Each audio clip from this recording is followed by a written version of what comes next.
suis heureux d'ouvrir cette session de vos travaux dédiés à la diffusion pédagogique du fait nucléaire aux Polynésiens en ce troisième jour de colloque sur l'histoire et les mémoires du Centre d'expérimentation du Pacifique, colloque organisé par la Maison des sciences de l'homme du Pacifique et des universités de Polynésie française et de Haute-Alsace.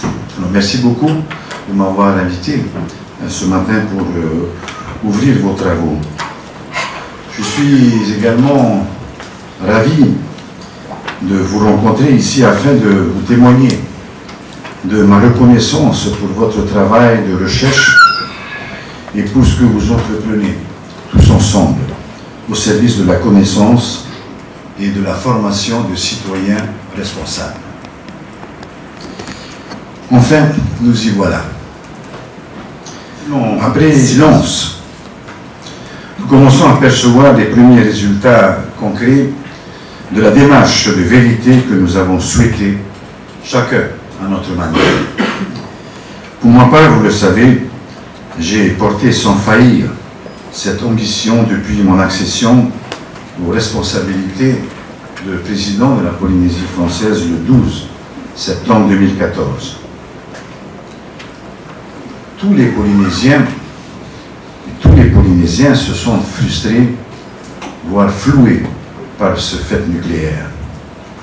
Après un demi-siècle de dissimulation, il n'est pas étonnant que la confiance soit mise à mal entre notre pays, la Polynésie, et la République.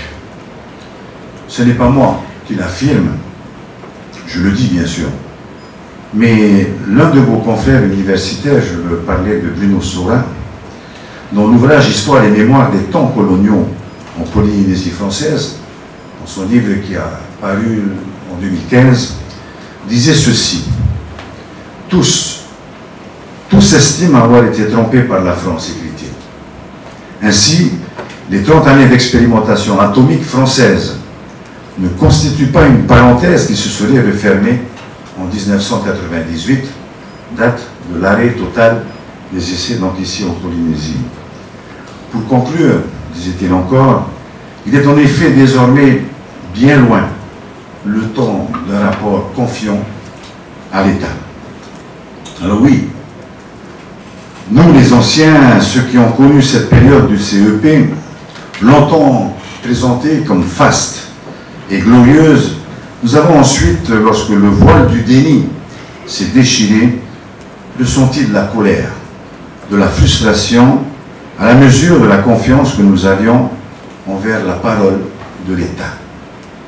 Pourtant, aucun d'entre nous, ici présents aujourd'hui, n'est responsable du choix de Mururoa et Fongatofa comme polygone des tirs nucléaires. Et nos aînés ne le sont pas plus que nous. L'opposition entre pro et anti-CEP se concevait encore aisément tant que la grande armada militaire opérait chez nous. Mais sur quoi cet affrontement repose-t-il aujourd'hui, plus de 25 ans après la fin des essais nucléaires? Aussi, n'est-il pas paradoxal que ce sujet qui nous divise encore autant, ou pour certains, nous indiffère? Pourquoi est-il si difficile aujourd'hui de l'aborder sereinement? Non seulement sur la place publique, mais aussi en famille, entre amis, un nouveau diktat s'impose à notre société polynésienne. Le secret défense a pesé lourdement sur les travailleurs du Atomi pendant plus de 4 décennies. Désormais, la parole s'est libérée. Or, curieusement, à mesure que la chape de plomb avec l'État se dissipe, il devient de plus en plus compliqué d'en discuter entre nous. Comme Christelle Huartel, notre ministre de l'Éducation, me l'a témoigné, vous, enseignants, ressentiez des craintes et aviez des réticences à aborder le fait nucléaire devant vos élèves, tant il est sensible, le sujet. Et pourtant, il le faut bien. Comment, c'est la question que je me pose, car comment aller de l'avant, comment rendre l'avenir possible si nous restons sur des peurs et des ressentiments du passé. Ainsi, science et opinion sont mises à égalité. Science et opinion. Or, la science et l'opinion ne se bâtissent pas sur les mêmes socles de rigueur.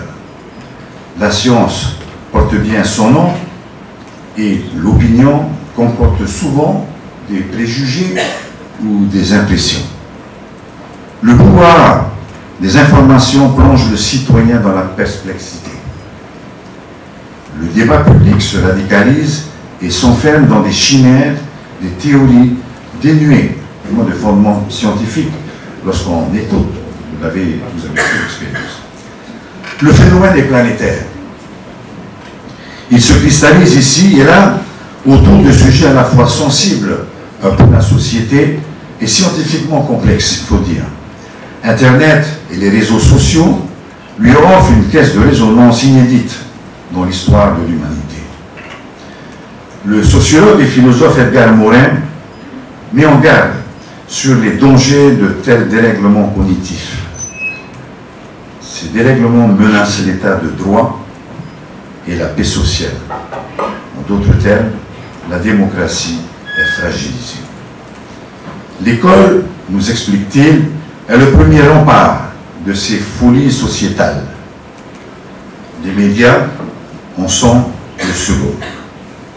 Former et exercer l'esprit critique de chaque citoyen, lui faciliter l'accès à l'information objective, factuelle et vérifiable, l'accompagner à se forger une opinion par lui-même, à distinguer les faits de leur interprétation, tels sont, dans nos démocraties, les enjeux et les responsabilités de ces acteurs.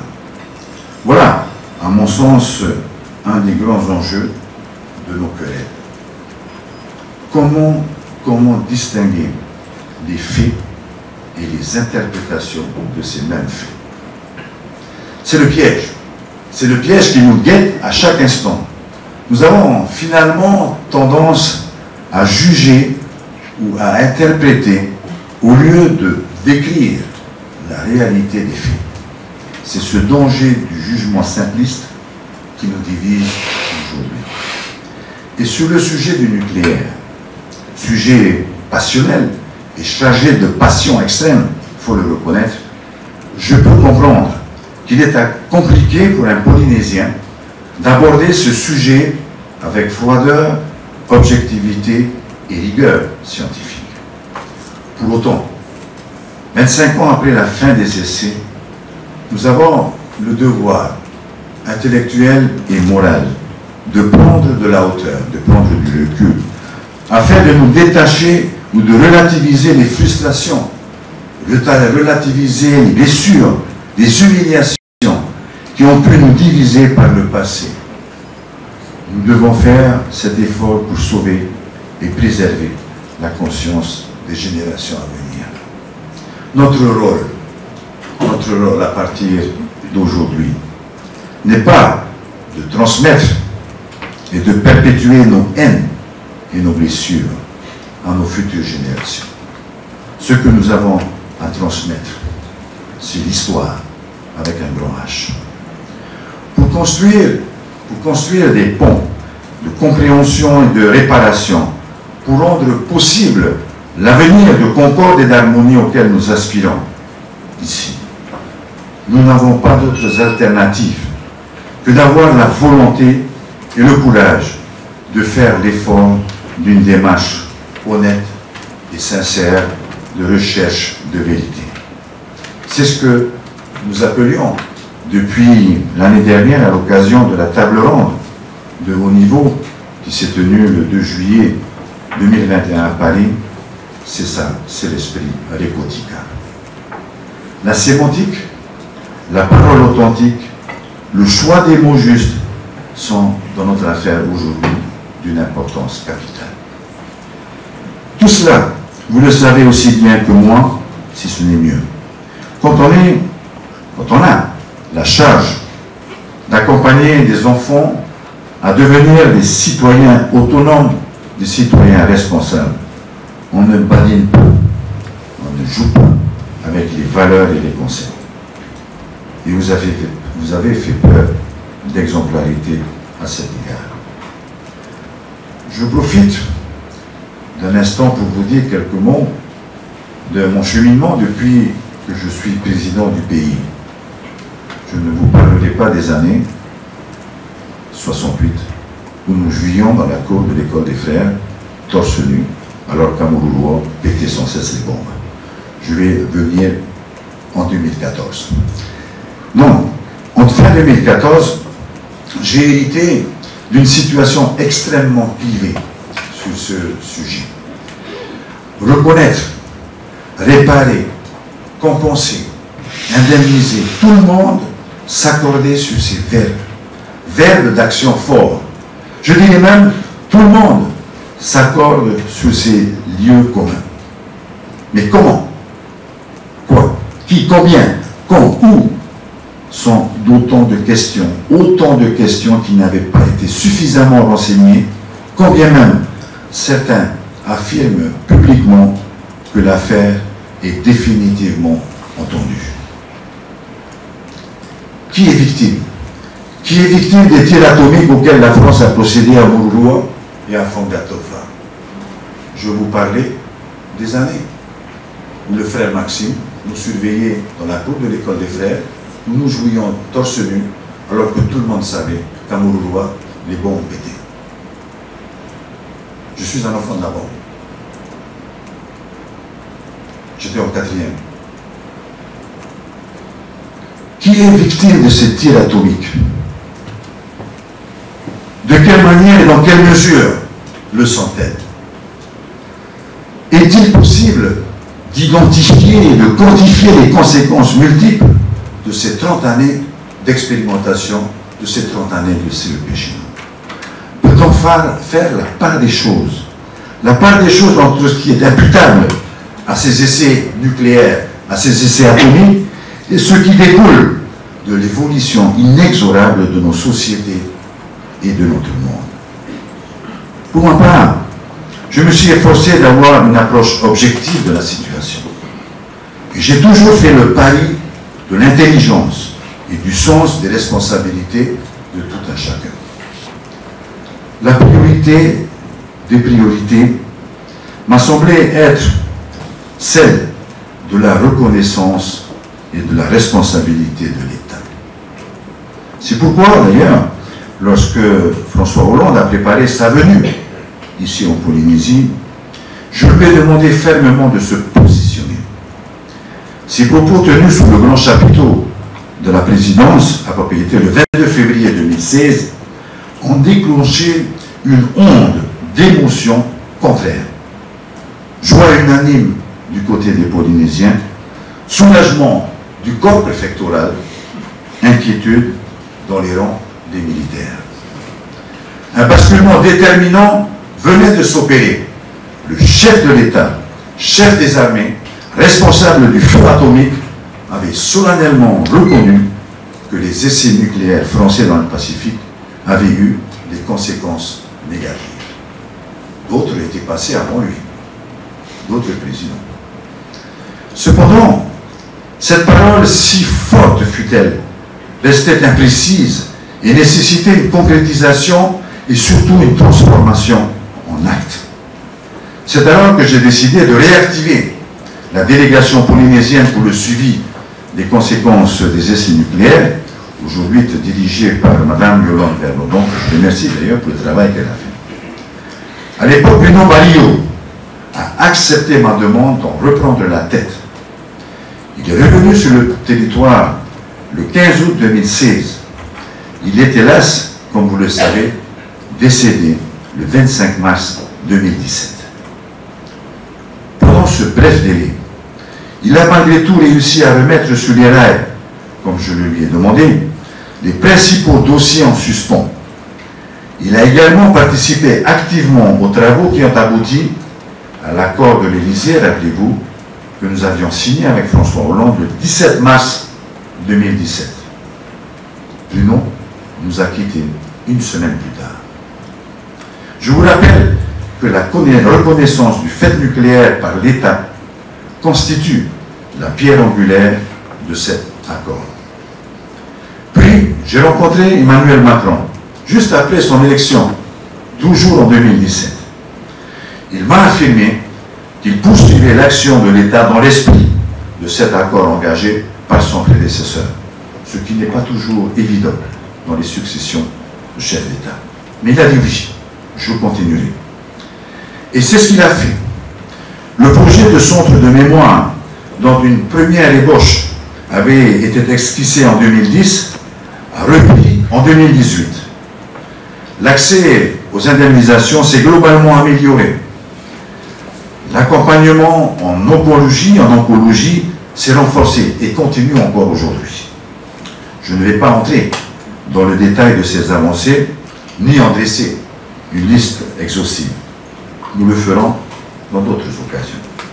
Mais les relations entre l'État et le pays sur ce sujet se sont donc singulièrement améliorées. Et l'on ne peut nier le mouvement d'ouverture et de transparence de la part du premier, de la part de l'État. Toutefois, rien ne se fait aisément, rien ne va de soi, et il nous faut constamment remettre l'ouvrage sur le métier. Je pourrais prendre pour exemple la bataille opiniâtre pour obtenir que l'État nous cède le terrain du Comar pour y édifier le centre de mémoire, ou encore très technique pour faire évoluer l'accès aux archives du CEP. Ce que j'en retiens, ce que je retiens de tout ça, c'est une réalité universelle qui se confirme à chaque étape, à savoir que c'est à nous-mêmes de prendre en main nos affaires et de défendre nos intérêts et de défendre nos positions. C'est à nous de le faire. Surtout, c'est à chacun de nous de choisir de faire cet effort. J'insiste sur le terme effort pour se documenter, confronter, argumenter, réfléchir, en un mot, se forger une opinion. Son opinion. Il nous revient ainsi de travailler et restaurer notre propre dignité. C'est ce que nous entreprenons, chacun à notre tour et selon nos sensibilités et nos responsabilités respectives. Travailler à restaurer notre dignité. Je conclurai mon propos avec les mêmes mots que j'ai prononcés à l'issue de mon allocution à l'ouverture du colloque d'histoire. Histoire comparée le 19 janvier dernier. Je disais ceci: restons vigilants sur ce chemin de quête de vérité, de justice et de concorde qui est tant important pour nous. Et plus que jamais, de faire preuve en permanence d'humilité, d'écoute, de parole droite, fidèlement à l'esprit d'écoute. J'ajoute enfin qu'il faut garder courage. Gardons courage, et lorsque l'espoir se joue de nous, prenons exemple sur nos intrépides navigateurs des temps anciens, d'aujourd'hui même. Le regard porté sur l'horizon, l'intelligence en alerte, guidés par nos valeurs d'entraide et de tempérance, reprenons confiance en nos capacités de nous offrir un meilleur avenir. Voilà, mesdames et messieurs, ce que je voulais vous dire ce matin. Je vous remercie tous bien chaleureusement et que vos travaux soient fructueux. Pareillement, et à faire à Mouitato.